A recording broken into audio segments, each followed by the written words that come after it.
Hi అండి, అందరికీ నమస్తే. Welcome back to our channel. ఈరోజు వీడియోలో ఇంట్లో ఎక్కువ వెజిటబుల్స్ లేనప్పుడు ఈజీగా రైస్లోకైనా, బిర్యానీలోకైనా లేదా చపాతీ పరోటాలకు చేసుకుని గ్రేవీ రెసిపీ చూపించబోతున్నాను. ఈ గ్రేవీని చాలా ఈజీగా తక్కువ టైంలోనే ప్రిపేర్ చేసుకోవచ్చు. ఇంకా ఆలస్యం చేయకుండా ఈ రెసిపీ ఎలా తయారు చేసుకోవాలో చూసేద్దాం. ముందుగా ఒక ప్లేట్లోకి ఒక అరకప్పు పచ్చి కొబ్బరి ముక్కలు, అల్లం, వెల్లుల్లి, అలాగే 1 ఇంచు దాల్చిన చెక్క, 2-3 లవంగాలు, 1 టేబుల్ స్పూన్ గసగసాలు, అలాగే 1 టీ స్పూన్ ధనియాల పౌడర్ తీసుకున్నాను. మీరు ధనియాల పౌడర్ ప్లేస్లో ధనియాలైనా తీసుకోవచ్చు. ఇప్పుడు ఒక మిక్సీ జార్ తీసుకొని దానిలో పచ్చి కొబ్బరి ముక్కలు వేసుకోవాలి. అలాగే ఒక 7-8 జీడిపప్పు వేసుకొని 1 టేబుల్ స్పూన్ గసగసాలు వేసుకోవాలి. అలాగే 1 ఇంచు దాల్చిన చెక్క, 2-3 లవంగాలు, ఇంకా 1 టీ స్పూన్ ధనియాల పౌడర్ వేసుకోవాలి. నెక్స్ట్ దీనిలోని అల్లం, వెల్లుల్లి రెబ్బలు కూడా వేసుకొని ఒకసారి ఇలా కోర్సుగా గ్రైండ్ చేసుకోవాలి.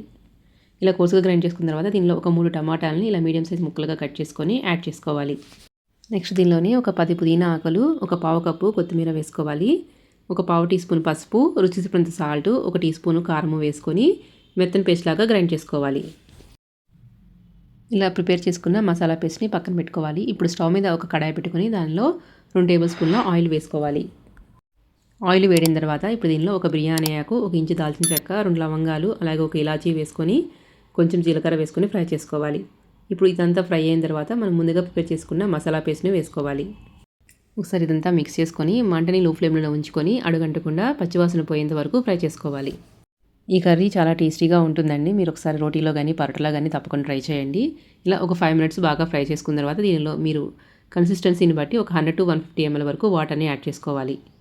ఇప్పుడు ఒకసారి అంతా కలిసేలాగా మిక్స్ చేసుకొని మూత పెట్టి కొంచెం తిక్కుగా అయ్యేంత వరకు కుక్ చేసుకోవాలి. ఇలా ఒక 5 మినిట్స్ కుక్ చేసుకున్న తర్వాత దీనిలో ఒక పచ్చిమిర్చి చిలుకను వేసుకొని ఒక 5 మినిట్స్ కుక్ చేసుకోవాలి. ఇలా ఆయిల్ పైకి తేలి కొంచెం తిక్కుగా అయిన తర్వాత దీనిలో చివరిగా కొంచెం కొత్తిమీర, అలాగే క్రష్ చేసుకున్న కసూరి మేతి వేసుకొని ఒక 2 మినిట్స్ కుక్ చేసుకొని స్టవ్ ఆఫ్ చేసుకోవటమే. అంతేనండి, ఎంతో టేస్టీగా ఉండే షేర్వా రెడీ అయిపోయింది. మీరు దీన్ని బిర్యానీలోకైనా, రైస్లోకైనా లేదా చపాతీ పరోటాలోకైనా తినొచ్చు. టేస్ట్ అయితే చాలా బాగుందండి. ఒకసారి తప్పకుండా ట్రై చేయండి.